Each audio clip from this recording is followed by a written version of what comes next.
So back in 2021, I was thinking about becoming a seaweed farmer, and I did what you do, which is to go out to Google and YouTube, and I couldn't really find a whole lot out there. So this little video series is intended to give you a couple of things to think about as you're thinking about becoming a seaweed farmer. So one of the things you're going to want to do is really understand the water where your seaweed farm is, and that includes, you know, obviously the tides, and for me the current is a big deal. I live in kind of an interesting area.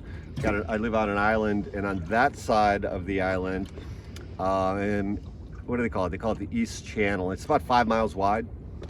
Right here is what's called Colvos Passage, and it's about 1 mile wide. And so what happens on a flood tide, the water rushes in through both of those channels, and then it hits Tacoma, which is only a couple of miles that way, hits this big body of land.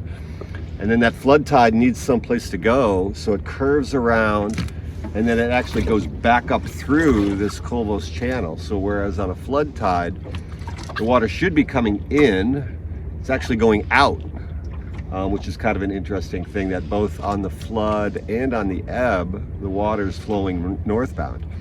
Except for the fact that in this area, where we're sitting right now, it's about 240 feet. Right over here, maybe about a half a mile away, is a seamount, which rises up to about 100 feet.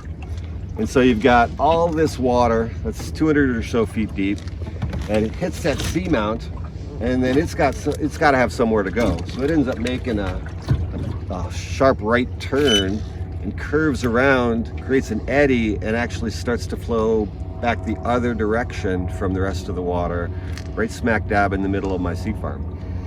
And so that's not necessarily a problem. It's just that I got to understand like which way the water is flowing and why on different tides. That's really important from an anchoring point of view. I hired a marine engineer to study that. I got him a whole bunch of data that measured the current during different tidal cycles. And we found that the max current was about 3.2 knots, I believe. Which is a pretty ripping current. And so he had to go to great lengths to make sure that the anchoring system was going to hold everything in place during those strong currents. So I'm out here with Gravity Marine. We're setting a ADCP in the water. This is Ed. So Ed, what the heck is this thing? This is your ADCP frame. It's mounted right here. The head is right here. We'll be collecting the data every 15 minutes. What kind of data are we going to get? We're going to be getting current, speed, direction in the water column at different levels. Yeah. And so the way this is set up, we will lower it down in just over a month. These are 2 timers that will rotate.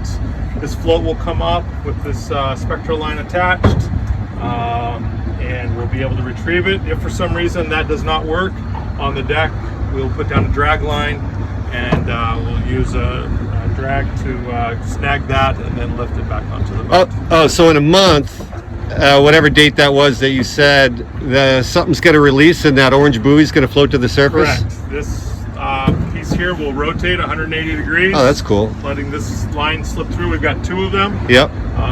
So if one malfunctions, the other one will still work. This buoy will come to the surface, and we'll be able to retrieve it. Nice. So Renee, how does that ADCP work? Like, what's it doing underwater there? It's got 3 sensors that are facing upward, and they're basically trying to create a profile from water surface down to the bottom to get an idea of what the currents are doing. It's taking readings every 15 minutes over the course of the month. Gotcha. Thank you. You're lifting that thing. How much does that thing weigh, Ed? About 300 pounds. A couple 300 pounds.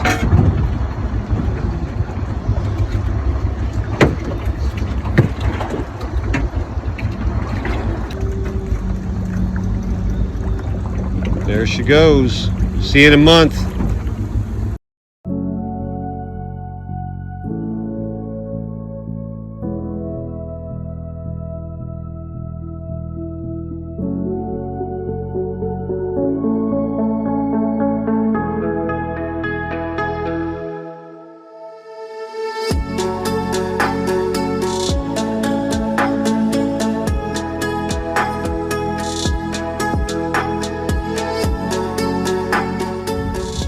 buoy popped up.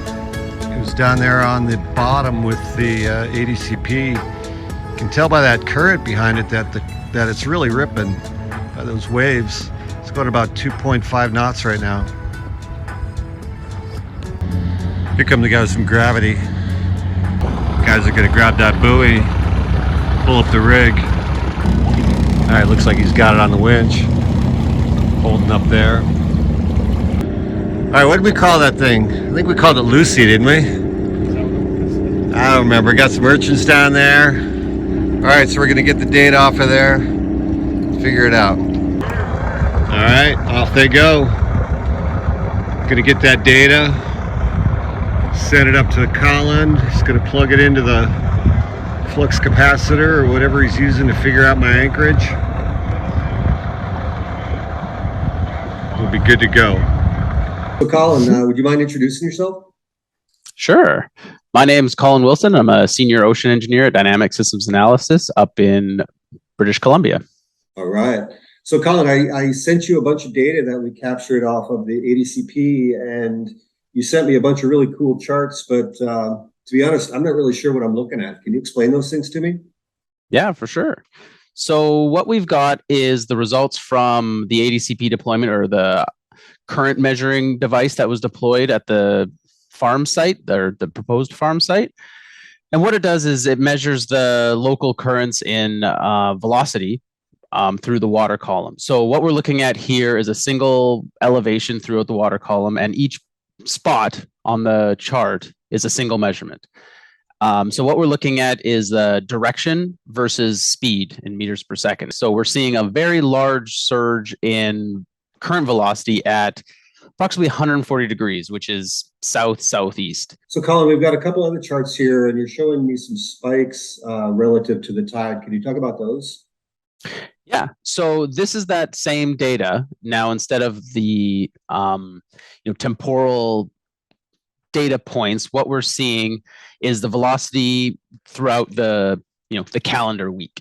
Now, this is just a subset of the total ADCP deployment. Typically, you'd want at least 30 days of information. That way you can extrapolate to an extreme storm, or a more of a, what you design something to go in the ocean for. You don't design something to go in the ocean for a calm day. You want it to survive the worst conditions. So you want lots of data, and with lots of data, you get a statistically robust extrapolation to what an extreme event would be. So what we're looking at is a subset.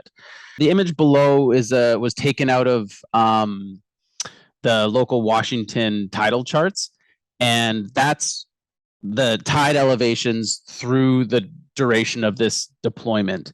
So each one of those red circled numbers is correlated with one of those red dots at the timestamp, and so you can see it's on the ebb tide.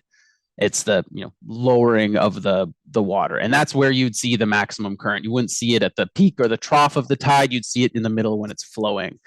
So Colin, how come I had to hire you? Why is it that complicated? Can't I just throw a big hunk of concrete out there and secure my farm that way? Well, you can throw a big hunk of concrete in there, but whether your farm will be secure is the question you really want to know. If you're spending a lot of money putting stuff out there, and ideally you want it to survive, you want it to last. And what comes out of that is you need to be able to understand what your system is going to be exposed to. And that's in part the importance of the ADCP deployment, is that, what do I need to build this thing to? And how long do I anticipate this thing to survive? And ideally you want it there forever. You don't want to spend any money on upkeep or repair or maintenance, but the nature of things, you put something in the ocean, it's temporary no matter what. You need to understand, one, the local environment. How fast is the current flowing? How high are the waves? Which direction the current is flowing?